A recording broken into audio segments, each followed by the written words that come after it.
अस्सलाम वालेकुम काबिल एहतराम नाजरीन आपके बच्चे या आपकी फैमिली में आपके जो सरपरस्ती में बच्चे हैं, अगर वो 10 साल के हो गए हैं, आपने उनका बेफाम नहीं बनाया तो आपको ज़रूरत है बेफाम बनाने की।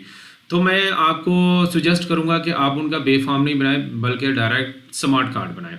और अगर पहले से बेफाम बना हुआ है, इसमें कुछ अफवाहें भी चली थी कि पुराना बेफाम ख़त्म हो गया, तो ऐसी वो अफवाहें ही थी।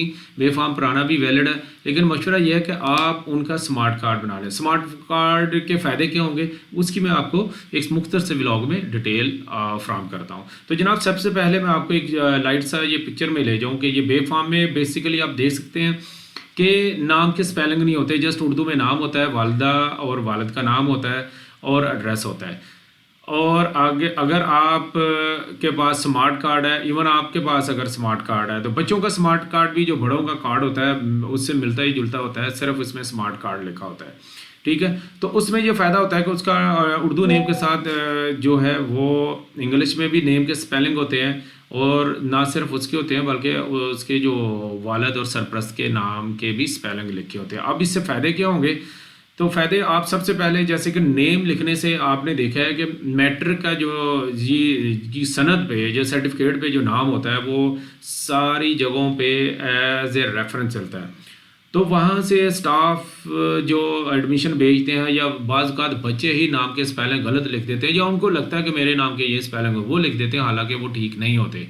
तो अगर आप उनका स्मार्ट कार्ड बना देंगे, डॉक्यूमेंट्स में साथ में स्मार्ट कार्ड लगा होगा, तो ये हो ही नहीं सकता कि वो नाम के स्पेलिंग कोई गलत लिखे। कम से कम अगर वो एडमिशन आपका चला भी गया तो बोर्ड ऑफिस में जब डॉक्यूमेंट्स की वेरिफिकेशन होगी तो उस वक्त जनाब ये नाम की स्पेलिंग या तुम खुद करेक्शन कर लेंगे या ऑब्जेक्शन लगा लेंगे, तो आने वाले वक्त में आप ये बहुत बड़ी मुसीबत से बच जाएंगे। मैंने देखा है, आपने भी देखा होगा कि जिनके नाम के स्पेलिंग गलत हो जाए और वो मैट्रिक पास कर चुके हैं, उनको चेंज कराने के लिए बहुत सारी अमाउंट और काफ़ी टाइम ज़ाया करना पड़ता है। इसके बाद आ जाते हैं जो कि बहुत बड़ा कंसर्न है, वो है सिक्योरिटी कंसर्न भी। जो बच्चों के बेफाम बने होते हैं, इवन जिनके नहीं बने होते हैं, तो उनको ढूंढना जो आजकल डिजिटल दौर है उसमें मुश्किल। आपने सुना होगा यूरोपियन बहुत जल्दी आपने जो मुजरम होते हैं या किसी को ढूंढ लेते हैं, तो वो यही सिस्टम होता है जो कि अभी नादरा के पास भी आ गया, वो है आईरिस वेरिफिकेशन। अच्छा, ये होती क्या है?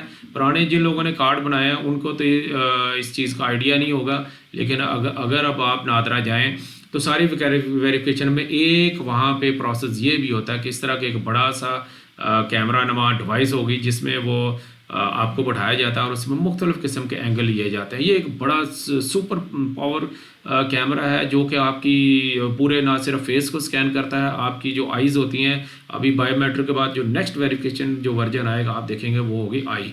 ठीक है, और उसके बाद ये जो डेटाबेस में सेव हो जाता है, और ये मुख्तलिफ CCTV जो सिक्योरिटी या मुख्तलिफ एजेंसीज़ के कैमरे होते हैं, लाइक एयरपोर्ट्स में होते हैं, इमिग्रेशन के टाइम पे होते हैं, तो वहाँ पे अगर ये डेटा में है तो किसी भी लीगल या सर्चिंग में हेल्पफुल होता है। तो ये डेफिनेटली उसी को ट्रेस कर पाएगा जो इस कैमरे में उसके CNIC या स्मार्ट कार्ड बनाते वक्त ये आया होगा। और इससे क्या होगा? इलीगल ह्यूमन ट्रैफिकिंग जैसे कि स्मगलिंग वगैरह के मामलात, किडनैपिंग, ये बहुत सारे मामलात में ये चीज़ फीचर काम देगी।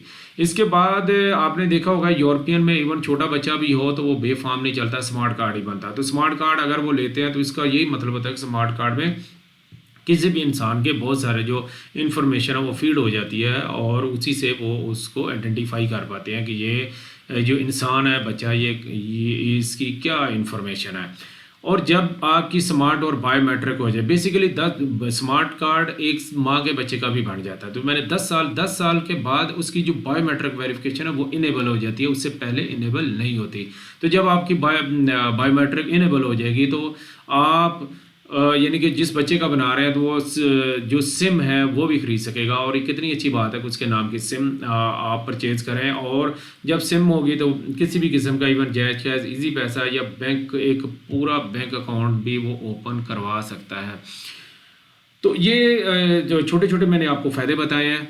और इसके बाद जो मुझे एक और चीज़ याद आ रही है वो ये है कि जनाब 18 साल के बाद स्पेशली मैं बच्चियों की बात कर रहा हूँ, तो बहुत सारी वेरी सॉरी डॉक्यूमेंटेशन चाहिए होती है शनाख्ती कार्ड बनाते वक्त। इवन नादरा के निकाहनामे में भी बहुत सारे इशू आए होते हैं। तो अगर स्मार्ट कार्ड बना होगा तो जैसे 18 साल की एज होगी वो किसी नादरा ऑफिस जाने की इसको ज़रूरत नहीं है, जस्ट पाक आईडी ऐप में बहुत अच्छे फीचर्स आए हुए हैं और वो अपना एक फुल फ्लैज जो CNIC है वो उसका वहीं पे जनरेट हो जाएगा, किसी ऑफिस में या किसी वेरिफिकेशन पे उसको नहीं जाना पड़ेगा। तो ज़रूर कोशिश करें आपके सर्कल में या आपके बच्चे हैं उनको ये स्मार्ट कार्ड बना के दें और लोगों को भी तरगीब करें, इंशाल्लाह इसी के फ़ायदे होंगे। फ़ीस वाइज देखा जाए तो अगर आप ऑफिस में जाते हैं तो बे फार्म जो होता है वो जस्ट 50 रुपये की फ़ीस के साथ आपको जनरेट कर दिया जाता है, लेकिन जो स्मार्ट कार्ड है इसकी मिनिमम जो है 600 या 700 रुपये के करीब फ़ीस है, जो इस वक्त अगर देखा जाए जिस तरह की महंगाई है तो ज़्यादा नहीं है, इसके फ़ायदा ज़्यादा है। जनाब अपना और अपने से वाबस्ता उम्मीदों का बहुत ज़्यादा ख्याल रखिएगा। अल्लाह हाफिज़।